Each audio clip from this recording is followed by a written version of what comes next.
مواد اولیه‌ای که برای درست کردن این کوکی خوشمزه نیاز داریم همین 3 تا قلمه: موز و خرما و نارگیل. در اصل بهتر بود به جای خرما از کشمش استفاده کنم، اما خب من فقط خرما داشتم. اولین کار اینه که نارگیل رو بشکنیم و خودمون رو سیر کنیم. هرچی هم ازش موند رو برمی‌داریم.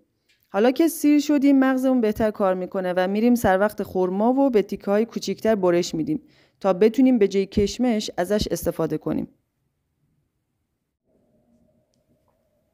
نارگیل رو که رنده کردیم و حالا شروع میکنیم به له کردن موزها توی کاسه.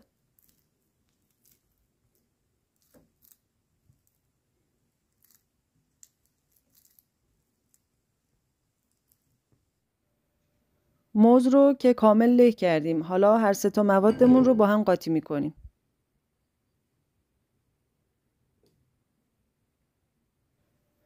مثل این که خرما دلش نمیخواد قاطی بشه، اما ما به زورم که شده قاطیش میکنیم. و همینطور پودر نارگیل رو هم میریزیم داخل کاسه و خوب هم میزنیم.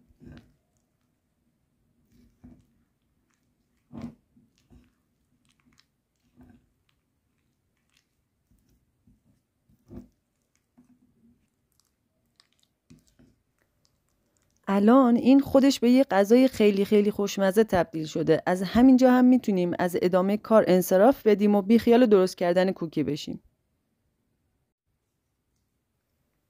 اما ما سعی میکنیم بر نفس سرکشمون غلبه کنیم و بریم برای خشک کردن مواد. مواد رو در حد 1 قاشق میریزیم تو سینی و روی کاغذ روغنی و بعد مرتبش میکنیم. ببینید چه زیبا شد.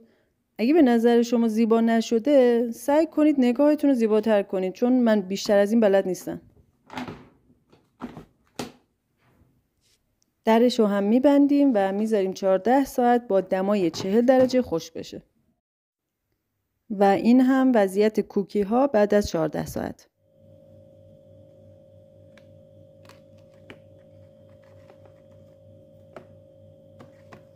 چند تاییش رو بر میدارم و میذارم توی ظرف دربسته و با خودم میبرم بیرون. و زمانی که با دوستام دور هم هستیم و اونا هی تقی به توق یه بیسکویتی شکلاتی از کیفشون در میارن، منم با این کوکی ها اعلام موجودیت بکنم.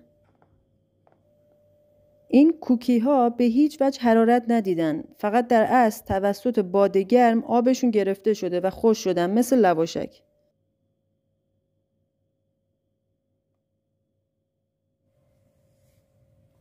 و اون چند تایی هم که مونده به عنوان شام میارم برای همسرم و تا سرگرم طعمشه و سوالاتی میپرسه که چجوری درست کردی و ترکیباتش چیه، هم زمان شام گذشته هم سیر شده.